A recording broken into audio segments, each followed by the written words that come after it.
Hello, everyone, and welcome to the Pro Wrestling Myth of the Universe right here in Cleveland, Ohio. My name is Nick, and I am your dashingly, dangerously sexy, amazing host of the Pro Wrestling Podcast. You can find the show on Twitter at ProWPodcast. Once again, at ProWPodcast. The Gmail is ProWrestlingPod@gmail.com. Once again, ProWrestlingPod@gmail.com.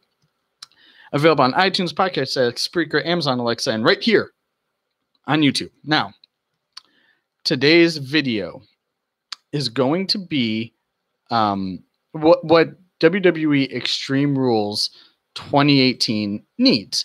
Now, the thing is that as we look at the card, and a lot of it was developed last night over on SmackDown Live, which of course aired on the USA Network. So the card became a little bit more refined. Now, the matches so far, and I'll just quickly go through them. You have Alexa Bliss and Nia Jax in an Extreme Rules match for the Raw Women's title. AJ Styles and Rusev for the WWE Championship. The Deleter of Worlds taking on the B Team for the Raw Tag Team titles. Carmella and Asuka going at it with James Ellsworth suspended in a shark cage, which I'll get to that. Bludgeon Brothers and Team Hell No for the SmackDown Tag titles. 30-minute Iron Man match for the Intercontinental Championship with Dolph Ziggler and Seth Rollins with Drew McIntyre at ringside. Remember, he won that right on Raw. Roman Reigns taking on Bobby Lashley. Jeff Hardy versus Shinsuke Nakamura for the United States title. Finn Balor taking on Baron Corbin. Braun Strowman versus Kevin Owens in a steel cage match. And the New Day versus Sanity in a tables match. Now, those are the matches as it stands right now.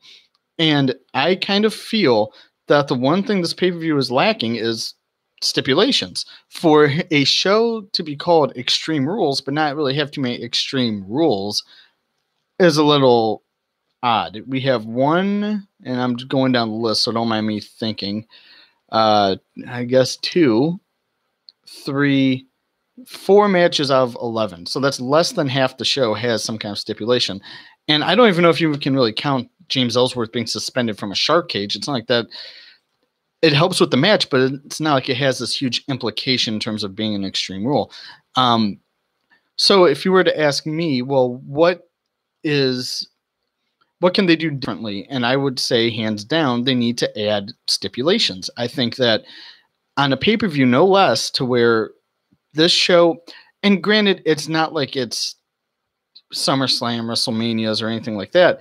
It's Extreme Rules. So, yeah, they're not going to, I don't say they're not going to put as much effort, but they're going to present it in a far different light than what they would SummerSlam.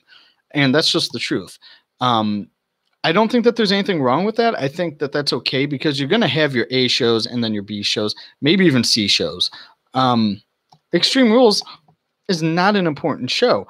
This, I believe, is the last main roster show, pay-per-view wise, before SummerSlam.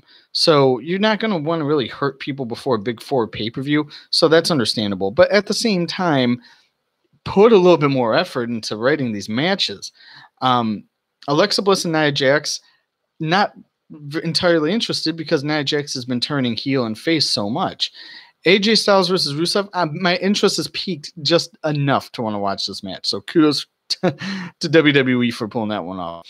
Deleters of Worlds taking on the B Team. I'm curious a little bit. Carmella versus Asuka, not really. James Ellsworth being suspended doesn't do anything for me. So, Bludgeon Brothers taking on Team Hell No. Curious.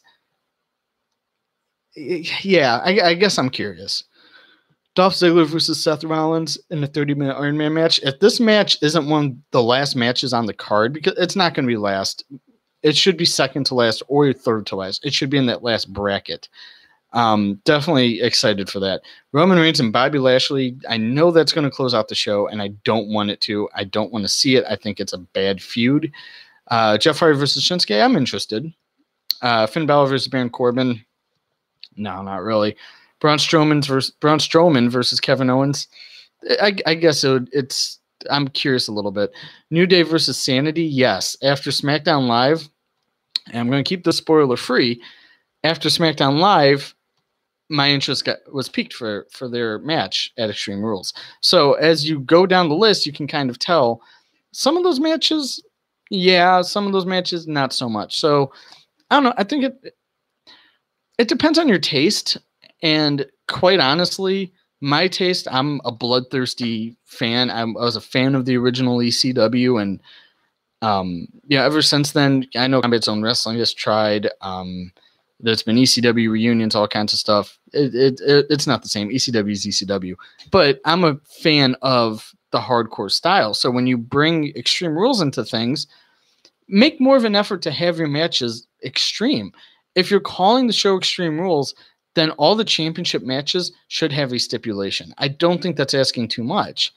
Now, I know that would be 1, 2, 3, 4, 5, 6, 7, 7 of the 11 matches, but that's fine. Those 7 matches should have some kind of stipulation. Not necessarily saying that they all should be, last man standing, Extreme Rules matches. They should have that, but at the same time, a submission match, even something to where it has some kind of rule attached. Again, I don't think that's asking too much. I get you want to preserve, the wrestlers' bodies and their physical health, and I'm all for that. I absolutely 100%. But this should be the one night of the year where you should live up to the moniker, the one night a year WWE goes extreme. And if you can't live up to that moniker, if you can't deliver, you really should not be calling the pay-per-view that. So with that being said, I will say this much. There are matches that just should not happen that are on that, and the biggest one is Roman Reigns and Bobby Lashley. Although I will say this, they made a very good stride from when the feud started to Monday Night Raw. I keep PWP TV spoiler free just because if you haven't seen the opening to Monday Night Raw, you need to see it. There's a lot going on, and it's great. I thought that opening was very good. Twitter, you did not agree with me because I believe the number was 72% of the votes said no, this was a horrible way to kick off Monday Night Raw. So I'm like, okay, I'm in the minority. But regardless, I think that there was something to build on there. And that should be what piques the fans, is that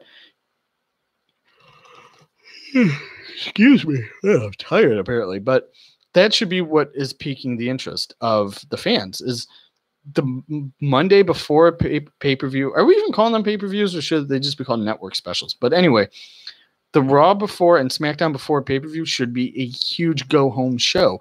It should not be something that you're glossing over.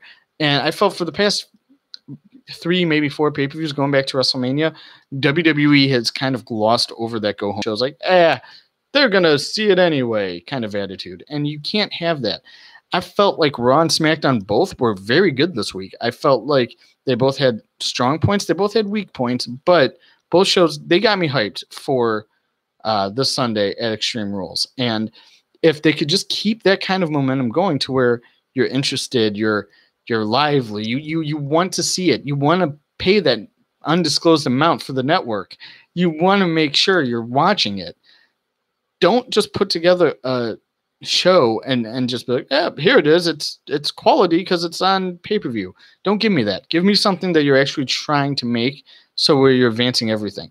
Not to where you're just advancing Roman Reigns, not where you're just advancing AJ Styles. Advance everybody in a win, lose, or draw fashion. And I know that that's the trickiest thing, but WWE needs to channel that. They need to figure out who's going to be the strong ones on this pay-per-view, then on the next one, who's going to be the strong ones on this one. So it's a very hard line. It's a hard divide, put it that way. And I do feel that at Extreme Rules, it could be a good pay-per-view. A good pay-per-view for me would be anything that's a 6 out of 10 or higher. So 6, 7, 8, 9, or 10. If you're 1 to 5, you weren't that good of a show. 6 is kind of pushing it, I think. But nevertheless, 6 to 10, I think you're a good show. And hopefully, just hopefully, that's what WWE realizes come this Sunday. So, okay, well, I'll do it for PWP TV, and apparently I'm tired. I might just take a nap. I don't know what's going on with my body. I sat down in this chair, and it's a regular office chair, and apparently it was enough for me to go tired. You want to hit the show? The Gmail is prowrestlingpod@gmail.com. Once again, prowrestlingpod@gmail.com. The Twitter page is @ProWPodcast. Once again, Is that right? Yes. Oh my God, I'm blanking. I think I do need an app. The Twitter page is at ProW Podcast. Once again, at ProW Podcast. You can find the show on iTunes, Podcast X, Spreaker, Amazon Alexa, and right here on YouTube. Our podcast, the Pro Wrestling Podcast, is a bi-weekly show with me and my brother Matt, and we come in every 2 weeks, talk about all things wrestling, maybe give you a pay-per-view rundown, whatever news is going on in the wrestling world, we bring to you. It's a jam-packed 45-minute show. We always make the most of that time. Sometimes Matt can't be there, so we always have a guest come in. It'll be our other brother or my wife will fill in, who's not a wrestling fan. So it's always great to kind of get an outsider's perspective. So if you really want to listen to the show, again, iTunes, Podcast X, Spreaker, Amazon Alexa, right here on YouTube. Everything it gets added right away. The Twitter is at ProW Podcast. Once again, at ProW Podcast. The Gmail is prowrestlingpod@gmail.com. Once again, prowrestlingpod@gmail.com. Thank you for watching this week's edition of PWP TV. Hopefully Extreme Rules goes well. But hey, maybe we'll talk about it when the show comes on right here on YouTube. My name is Nick. Thank you for watching this episode of PWP TV.